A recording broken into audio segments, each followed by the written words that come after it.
त्या मुलांच्या बद्दल, त्यांच्या कर्तृत्वाबद्दल अभिनंदन करते त्यांचं, की ज्यांनी त्यांची उत्कृष्ट कामगिरी केली म्हणून आजचा कार्यक्रम होता. मी माननीय देवेंद्रजींचं पण अभिनंदन करते की त्यांनी सारथी संस्थेच्या माध्यमातून अशा होतकरू विद्यार्थ्यांना पाठिंबा देण्यासाठी एक भक्कम अशी यंत्रणा तयार केलेली आहे. आणि म्हणूनच खूप अभिमानास्पद अशी कामगिरी असल्यामुळे तिथे खूप अतिशय चांगल्या मनस्थितीमध्ये मी त्या कार्यक्रमाला गेले होते.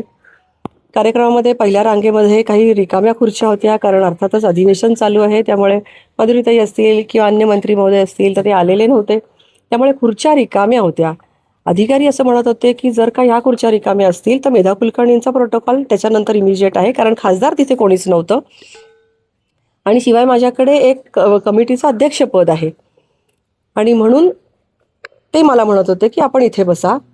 मी म्हटलं की नरेंद्र पाटीलही बसू शकतात, कारण ते महामंडळाचे अध्यक्ष आहेत, म्हणजे ते आमदार आहेत पण महामंडळाचे अध्यक्ष आहेत.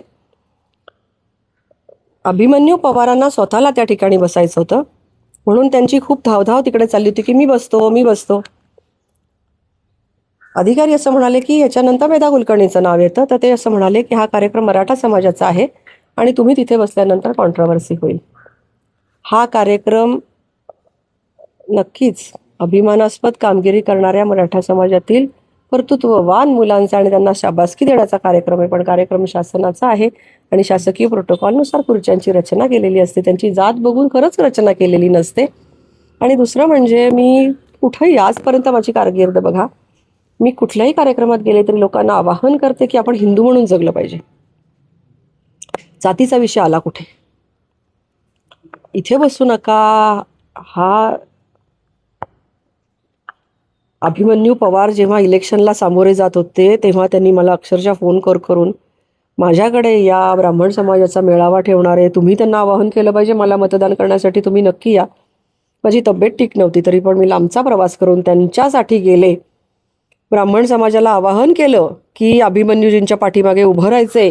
1% सगळी मतं, एक गठ्ठा मतं पडली पाहिजेत अभिमन्यूजींना, आणि नक्कीच आमच्या समाजाने सुद्धा मतदान केलं.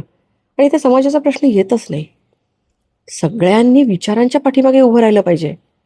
आज देशामध्ये परिस्थिती वेगळी आहे, आव्हानं वेगळी आहेत, आपले प्रश्न वेगळे आहेत, आपल्याला चॅलेंजेस वेगळ्या कुठल्या तरी गोष्टीचे आहेत की ज्याला उत्तर देण्यासाठी हिंदू समाज एकत्र येईल का, हा मुद्दा आहे. एकमेकांच्या जाती काढून काय फायदा आहे. कार्यक्रम वेगळा चाललाय, तुम्ही कशावरून बोलताय. मला सफोकेट झालं तिथे, मी निघून आले तिथून, मला चुकीचं वाटलं ते. आणि त्याच्या अगोदर, कार्यक्रम सुरू होण्याच्या अगोदर माननीय देवेंद्रजी लाऊंजमध्ये आले होते, VIP लाऊंजमध्ये कक्षामध्ये बसले होते.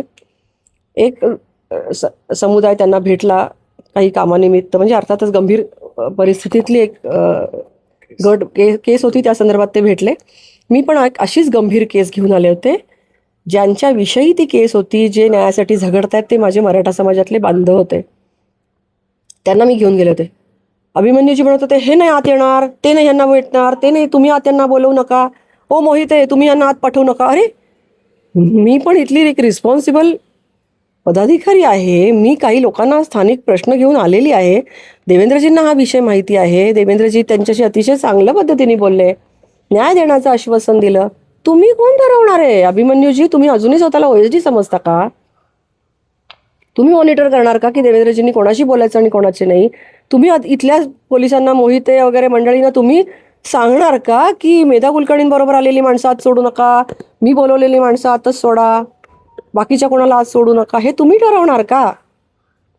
पुण्यात तुम्ही कार्यक्रम करताय, आम्ही पण इथले कोणीतरी छोटे कार्यकर्ते का असेना पण आम्ही पण निष्ठावान कार्यकर्ते आहोत ना.